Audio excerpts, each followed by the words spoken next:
कांग्रेस पार्षद नौरत गुजर सहित अन्य पार्षदों ने नगर निगम में निजीकरण का विरोध करते हुए निगम के काम ठेके पर नहीं देने की बात कही है। उन्होंने कहा कि अजमेर नगर निगम में भारतीय जनता पार्टी का बोर्ड है, ऐसे में कई कार्य निजी हाथों में सौंपने पर चर्चा हो रही है, जिसका वह पुरजोर तरीके से विरोध करते हैं। उन्होंने कहा कि शहर की जनता का काम समय पर हो, इसे लेकर सभी पार्षद प्रयत्न कर रहे हैं और विभिन्न मुद्दों को आज सदन में रखा गया।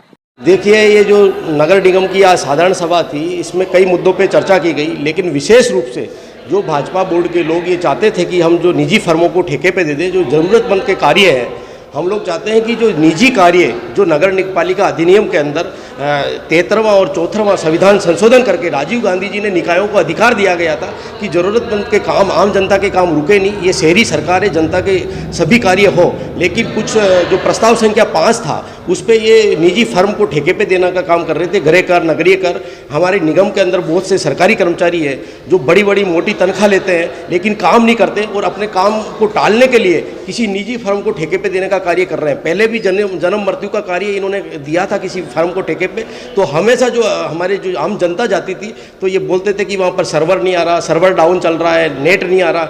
हम चाहते हैं कि तकनीकी और विज्ञान के युग में आगे बढ़ें, लेकिन कम से कम नगर निगम जैसे ज़रूरतमंद कार्य हो, जन्म मृत्यु के कार्य, इसके अलावा जो छोटे मोटे कार्य हो वो निगम के लोग काम करें। इसमें किसी भी प्रकार की जो निजीकरण इसका नहीं किया जाए। इस निजीकरण का हम व्यवस्था करते हैं, क्योंकि जो ज़रूरी कार्य हो वो ऑफलाइन भी होने चाहिए। ऑनलाइन के साथ साथ ऑफलाइन भी यदि काम होंगे तो व्यक्ति को काम जल्दी होगा। वहाँ पर जाकर के कई बार जो ठेके के कर्मचारी होते हैं वो बोलते हैं कि सर्वर डाउन है, आज नेट नहीं आया, ऐसे करके 20-20 दिन तक लोगों के कार्य नहीं हो रहे। तो कंप्यूटर युग की शुरुआत राजीव गांधी जी ने करी थी, लेकिन सम्मानीय अशोक गहलोत जी का एक सपना है कि जवाबदेही, सुशासन हो, पारदर्शी हो, संवेदनशील हो।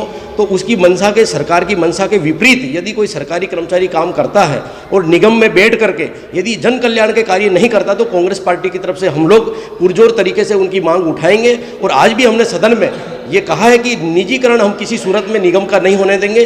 निजी फर्मों को ठेके पर देकर के जो लोग, जो अहित होगा जनता के प्रति, हमारी जवाबदारी है। किसी निजी संस्था या निजी फर्म की कोई जवाबदारी नहीं है, लेकिन हम लोग जो जनता ने हमको चुन के भेजा। और एक बात हमने इनको जरूर कही है कि 25-25 लाख के विकास कार्य कम से कम ये प्रस्ताव शामिल होना चाहिए। आने वाले दिनों में लाइट व्यवस्था सुधरे, सीवरेज की दशा सुधरे, क्योंकि बहुत दिनों से हमारे कई एरियो में सीवरेज नहीं है, लाइट व्यवस्था नहीं है। बंदरों के पकड़ने के यहाँ पर जो वन्य जीव है वो बहुत दिनों से यहाँ पर कोरोना महामारी के बाद में पूरे शहर के अंदर फैल रहे हैं, उनको पकड़ने की कोई व्यवस्था नहीं है। इस तरह के कई मुद्दे हमने आज सदन में रखे और हमें आशा है कि नगर निगम के सभी लोग मिलकर के हम जनताओं की समस्याओं के लिए लड़ेंगे और आगे भी इनकी मनमानी और तानाशाही किसी भी सूरत में नहीं चलने देंगे। जो अधिकारी कर्मचारी मनमानी कर रहे हैं ये हम सहन नहीं करेंगे।